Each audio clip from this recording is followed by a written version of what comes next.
Iran US Israel war is going on, और आज हम बात करेंगे कि पाकिस्तान के पास फॉरेन पॉलिसी में इसकी क्या चॉइसेस अवेलेबल हैं, हम इस वॉर में क्या रोल प्ले कर सकते हैं, हम पीस निगोसिएशंस किस तरह से करवा सकते हैं, हमारा इस वॉर को लेकर न्यूट्रल स्टैंस होना कितना ज़रूरी है। अगर पाकिस्तान किसी भी तरह से इस वॉर को लेकर बाइस्ड होता है या किसी भी स्टेट या किसी भी ग्रुप की तरफ अलाइंड करता है तो उसके लॉन्ग लास्टिंग इम्पैक्ट्स पाकिस्तान के लिए कितने डेविस्टेटिंग हो सकते हैं।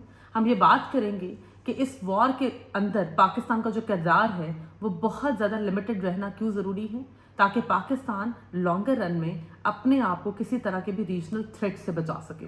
तो स्टार्ट करते हैं। इस जंग में पहले हम देख लेते हैं कि मौजूद कौन है, इन्वॉल्व कौन कौन है।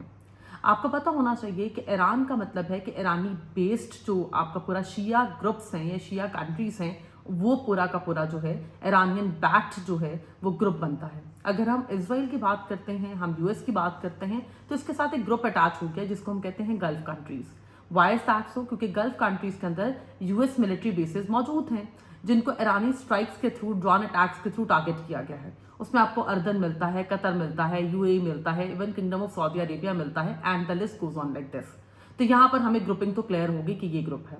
अब इसमें पाकिस्तान को न्यूट्रल रहना क्यों जरूरी है? उसकी रीजन ये है कि रिसेंट पास्ट में हम ये ऑब्जर्व करते हैं कि जब भी पाकिस्तान ने अपनी फॉरेन पॉलिसी चॉइसेस के अंदर किसी भी एक स्टेट या किसी भी एक ग्रुप की तरफ अलाइंड किया है बेटा, तो लॉन्गर रन में हमें उसके बहुत ज़्यादा डेविस्टेटिंग इम्पैक्ट्स टॉलरेट करने पड़े हैं। हमें रीजनल आइसोलेशन भी देखनी पड़ी है, हम ग्लोबली भी आइसोलेट हुए हैं।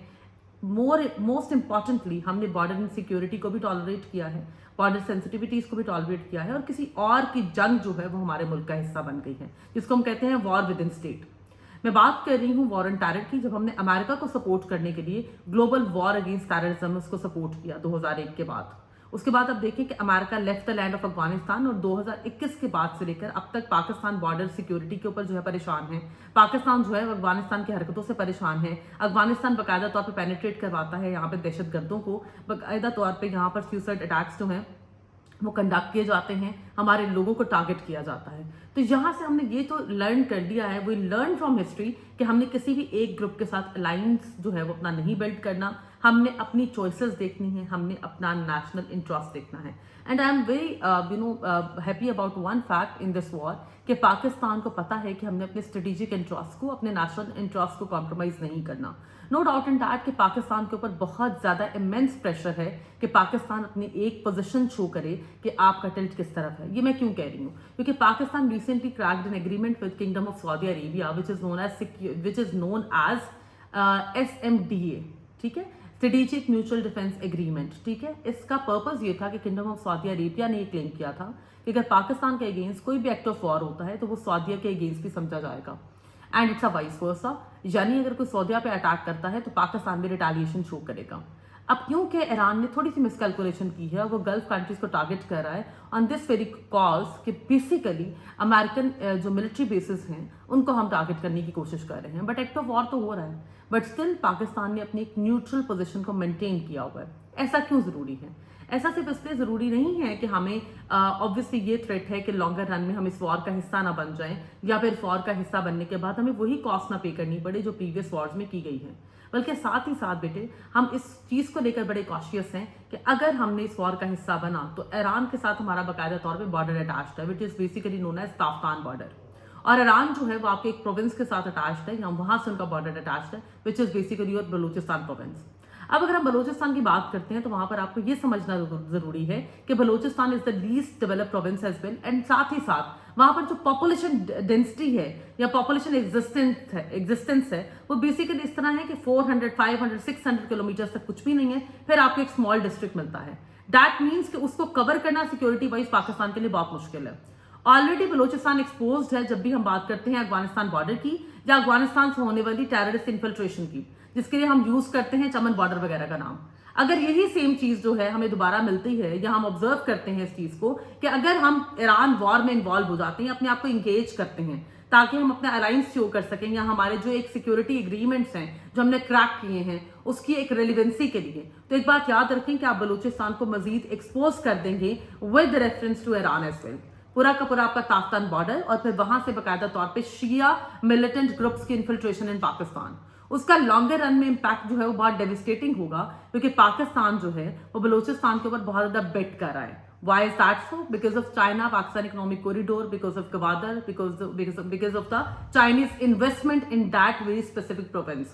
तो लॉन्गर रन के अंदर ऑलरेडी आपको ये बहुत ज्यादा थ्रेट है कि गवादर के लिए, सी पैक के लिए, बलूचिस्तान के लिए बहुत बड़ा थ्रेट है जनाबे वाला आपकी अफगानिस्तान से आने वाली टेररिस्ट की जो पूरी इन्फिल्ट्रेशन है, वो तहरीक तालिबान अफगानिस्तान की वहां पे प्रेजेंस, ऑलरेडी वहां पर जो बलूचिस्तान लिबरेशन आर्मी की प्रेजेंस है वो आपके लिए एक बहुत बड़ा थ्रेट है। इसको अगर आप मजीद एक्सपैंड करते हैं तो आपको एक और पूरे के पूरे कंट्री का थ्रेट फेस करना पड़ेगा जो ऑलरेडी इक्विप्ड है, या उनका भी जो एक टेक्निकलिटी है या स्ट्रेटेजिक सपोर्ट है वो मिलिटेंट ऑर्गेनाइजेशंस और ऑर्गेनाइज्ड मिलिटेंट ग्रुप्स के थ्रू जो है वो जनरेट होती है। मैं क्या कहना चाह रही हूँ, ऑलरेडी ईरान ने एक बहुत बड़ा रैकेट जो है वो रन कर रहे हैं which is known as axis of resistance. Axis of resistance में हम बात करते हैं जनाबे वाला हिजबुल्लाह की, हमास की, हूतीज रेबल्स की। अगर हम इन सबको देखते हैं तो ये उनके लिए इम्पॉसिबल नहीं है कि पाकिस्तान का इतना क्लोजेस्ट बॉर्डर है और पाकिस्तान अगर इस वॉर में एंगेज होकर उनके अगेंस्ट कुछ करता है तो वो कल को प्रॉपर ऑर्गेनाइज मिलिटेंट ग्रुप्स को जनरेट करके पाकिस्तान के लिए थ्रेट नहीं बन सकते। तो I think it's a very voice choice कि पाकिस्तान, ईरान और KSA के दरमियान एक बैलेंस्ड अप्रोच लेके चले, या फिर शिया स्टेट्स के दरमियान और गल्फ कंट्रीज के दरमियान हमारी एक बैलेंस्ड स्ट्रेटेजिक अप्रोच रहे। और हमें मैक्सिमम कोशिश करनी चाहिए कि हम पीस नेगोशिएशंस की तरफ जाएं, पीस मेंटेन करने की कोशिश करें ताकि ये जो रीजनल टेंशंस हैं ये ईज आउट हो सके। Secondly most important thing, Pakistan में जो फ्यूल प्राइस की हाइक है that is literally sky rocketing.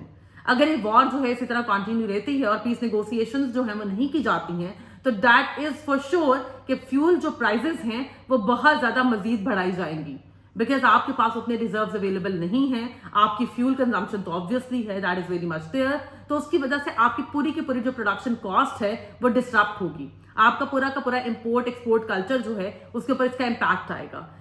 Easy language में अगर मैं आपको बताऊं तो पूरा का पूरा जो कॉस्ट ऑफ लिविंग है वो बहुत ज्यादा हाई हो जाएगा।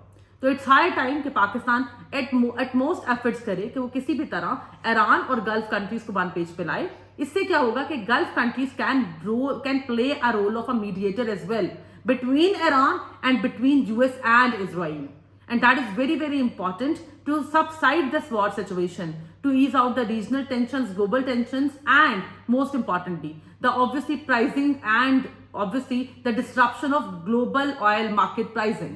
ये बहुत इंपॉर्टेंट है कि एनर्जी पॉलिटिक्स को अगर आपने ग्लोबल एनर्जी मार्केट को मैनेज करना है तो इस वॉर को एज सून एज पॉसिबल जो है सबसाइड किया जाए। जितने भी कंट्रीज इसमें न्यूट्रल रह रहे हैं, for instance Pakistan, China, Russia, they can play a role of mediator, can play a role of a negotiator, जिसकी वजह से अभी भी एनालिस्ट को बहुत चांस नजर आ रहा है कि ये वॉर सबसाइड हो सकती है, बिकॉज बहुत से कंट्रीज डायरेक्टली इस वॉर का हिस्सा बनना ही नहीं चाह रहे। What does it mean? इसका मतलब है कि वो न्यूट्रल प्रिंसिपल पे रह के जाते हैं कि निगोशिएशंस हो सके, बार्गेन करवाया जा सके, and I think it's a very voice choice. Thank you, that will be all.